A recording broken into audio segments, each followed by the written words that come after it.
Monsoon की एक अंधेरी रात थी। आसमान में काले बादल छाए थे और बिजली कड़क रही थी। कोमल, एक गरीब फूलमाला बेचने वाला, अपना सामान बेचकर कुसुमपुर गांव से लौट रहा था। गांव में आज एक अजीब सी खामोशी थी और लोग डरे हुए लग रहे थे।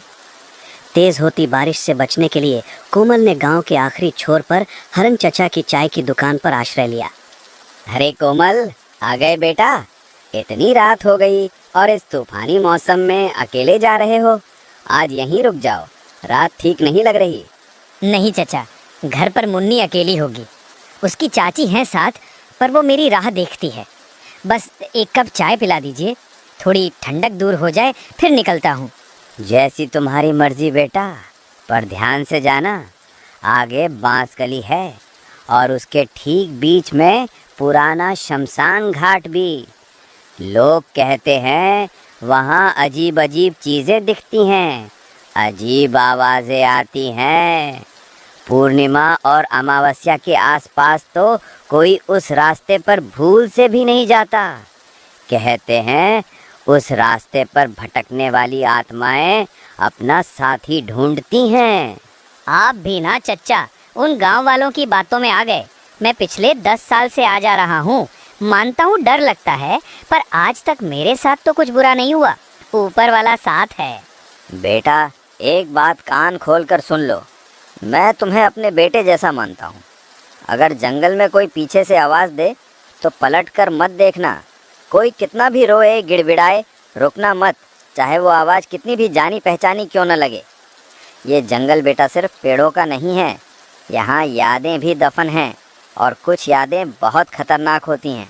सीधा चलते जाना, रुकना मत। कोमल ने हाँ में सिर हिलाया, पर उसने चचा की बात को उनका बढ़ता हुआ उम्र का वहम समझा।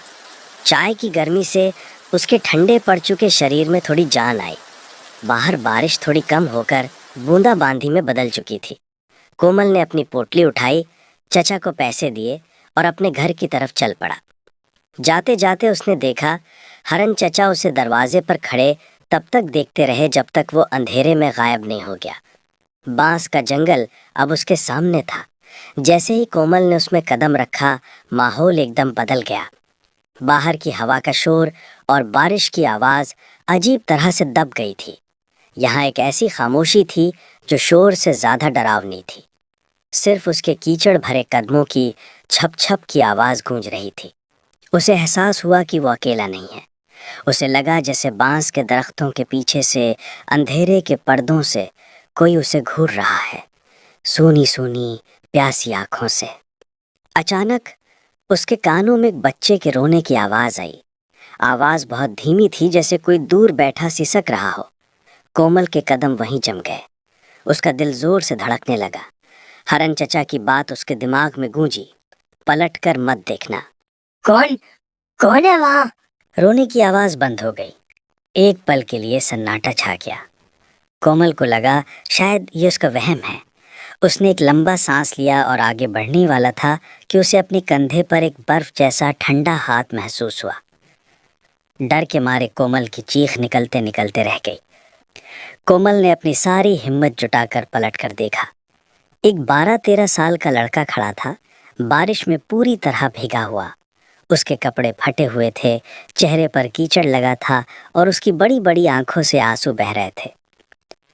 चेहरे पर ऐसी मासूमियत थी कि एक पल के लिए कोमल अपना सारा डर भूल गया। कौन कौन हो तुम बेटा? और यहाँ इतनी रात में अकेले क्या कर रहे हो? दादा डरिए मत, मेरा नाम रजत है। मैं पास के गांव का हूँ। रास्ता भटक गया था। मुझे आपकी मदद चाहिए। मेरा छोटा भाई वो मर गया है। ये कहते हुए रजत फूट फूट कर रोने लगा। सुबह से उसकी लाश घर पर पड़ी है। गांव में कोई मेरी मदद नहीं कर रहा। सब कहते हैं ये मनहूस है। उसकी माँ भी नहीं है और बाबा शहर गए हैं। मैं अकेला क्या करूं? क्या आप उसके अंतिम संस्कार में मेरी मदद करेंगे? कोमल एक भला आदमी था। उसने जिंदगी में बहुत दुख देखे थे। अपनी पत्नी राधा को अपनी आंखों के सामने तिल तिल मरते हुए देखा था। एक बच्चे की आंखों में इतना दर्द देखकर उसका दिल पिघल गया। वो अपनी सारी थकान, अपना डर और हरन चचा की चेतावनी सब कुछ भूल गया। ठीक है बेटा, रोना बंद करो, मैं हूं ना। कहाँ है तुम्हारा भाई? चलो मैं तुम्हारी मदद करूंगा। कोई भी बच्चा इस तरह अकेला नहीं रहना चाहिए। रजत ने आंसू पोंछते हुए कोमल की तरफ देखा। उसके चेहरे पर एक अजीब सी राहत थी। वो कोमल को जंगल के और अंदर ले जाने लगा, उस कच्चे रास्ते पर जहां कोई नहीं जाता था। ये रास्ता और भी घना और डरावना था। कोमल ने महसूस किया कि जहां जहां रजत पैर रख रहा था वहां कीचड़ में कोई निशान नहीं बन रहे थे, और उस लड़के के शरीर से एक अजीब सी ना बर्दाश्त होने वाली ठंडक निकल रही थी जो बारिश की ठंड से अलग थी। कोमल ने इन बातों को अनदेखा कर दिया, ये सोचकर कि शायद डर और थकान की वजह से उसका दिमाग उसके साथ खेल खेल रहा है। थोड़ी दूर चलने के बाद एक अजीब सी सड़न की बदबू आने लगी। ये किसी मरे हुए जानवर की नहीं, बल्कि सड़े हुए इंसानी गोश्त की बदबू थी। बेटा, ये कैसी बदबू है? बस हम पहुंच गए दागा। रजत कोमल को एक छोटी सी खुली जगह पर ले आया। ये जगह बांस के दरख्तों से ऐसे घिरी थी जैसे कमरा हो। यहाँ जमीन पर गीले पत्तों के ढेर के नीचे एक शरीर पड़ा था। कोमल ने कांपते हुए हाथों से अपनी टॉर्च की रोशनी उस पर डाली। अगले ही पल उसकी आंखें डर से फट गईं और उसके मुंह से एक घुटी हुई चीख निकली। वहां जमीन पर एक लड़के की लाश पड़ी थी, पर वो सिर्फ लाश नहीं थी, वो एक भयानक मंजर था। जानवरों ने उसे नोच नोच कर खा लिया था। उसका चेहरा पहचान में नहीं आ रहा था। ये कौन है? तुम्हारा भाई? तभी रजत जो उसके साथ खड़ा था, उसने एक ठंडी लंबी सांस ली। वो सांस किसी जिंदा इंसान की नहीं लग रही थी। उसकी आकृति धुंधली होने लगी, जिसे पानी में रंग घुल रहा हो। वो हवा में उठकर उसी लाश के ऊपर मंडराने लगा। उसका मासूम चेहरा अब बदल चुका था। उसकी आंखें काली और खाली गड्ढों जैसी हो गई थी, और उनमें एक ऐसी नफरत और भूख थी जिसे देखकर कोमल की रूह कांप गई। ये मैं ही हूँ, मुझे इन लोगों ने मार दिया। अब तुम मेरा अंतिम संस्कार करोगे, हमेशा के लिए। कोमल चीखता हुआ वहां से भागा। वो पागलों की तरह दौड़ रहा था, ये भी नहीं देख रहा था कि वो कहाँ जा रहा है। उसके पीछे रजत की खौफनाक हंसी गूंज रही थी, एक ऐसी हंसी जो किसी जीते जागते इंसान की नहीं हो सकती थी। भागते भागते आखिरकार कोमल जंगल से बाहर निकला और बेहोश होकर सड़क पर गिर पड़ा। अगली सुबह जब उसकी आंख खुली तो वो हरन चचा के घर के अंदर एक चारपाई पर लेटा हुआ था। सूरज की रोशनी खिड़की से आ रही थी। उसके सर पर गीली पट्टी रखी थी और शरीर पर कई खरोंचें थीं। एक पल के लिए उसे लगा जैसे कल रात एक बुरा सपना था, पर फिर उसे सब याद आ गया। जंगल, रजत का मासूम चेहरा, वो लाश और वो खौफनाक हंसी। वो हड़बड़ा कर उठ बैठा। शांत हो जाओ बेटा, शांत हो जाओ, तुम सुरक्षित हो। रात में जब मैं दुकान बंद करके लौट रहा था तो तुम सड़क पर बेहोश पड़े थे। उसने हरन चचा को सारी कहानी सुनाई, हर एक बात, हर एक खौफनाक पल। कोमल, वो भूत कोई और नहीं, मेरा ही बेटा रजत था। तुमने जो लाश देखी वो उसी की थी। ये सुनकर कोमल हैरान रह गया।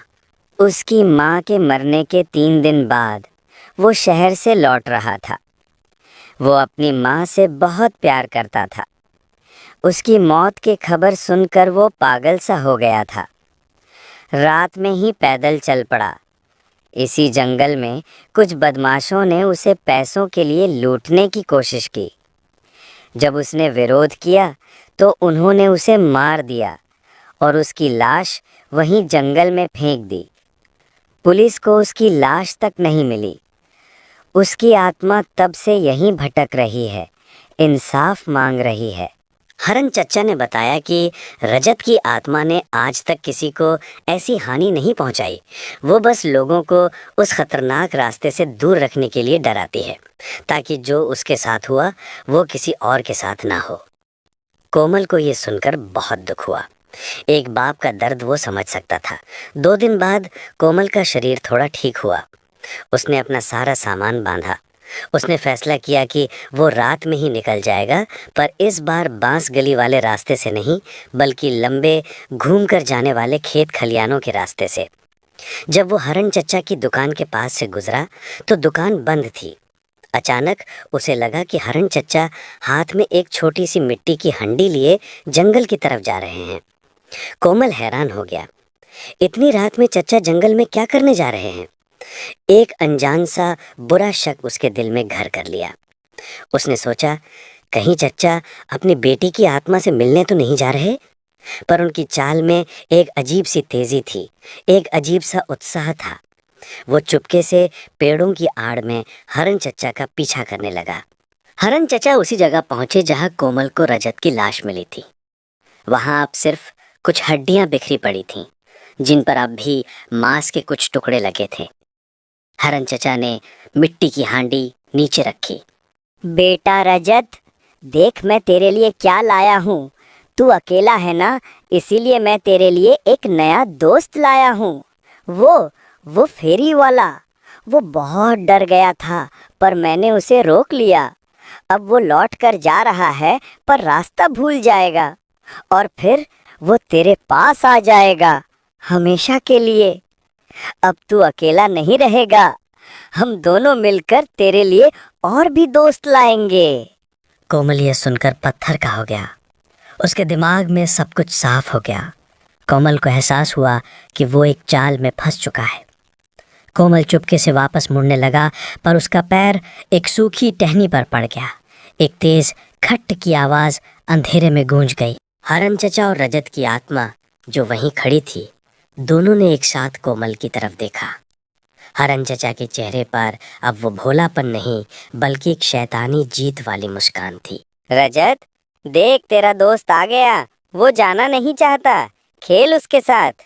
रजत की आत्मा, जिसका चेहरा अब पूरी तरह से खौफनाक हो चुका था, एक झटके में कोमल के सामने आ गई। उसका चेहरा अब एक बच्चे का नहीं, बल्कि एक भूखे भेड़िए जैसा लग रहा था। नहीं चाचा, तुम एक शैतान हो। पर उसकी चीख बांस के जंगल के अंधेरे में दब कर रह गई। अगले दिन सूरज फिर निकला। हरन चचा अपनी चाय की दुकान पर बैठे थे, एक नए मुसाफिर का इंतजार कर रहे थे, और उस बदनाम बांस गली में अब एक और आत्मा भटक रही थी, हमेशा के लिए कैद।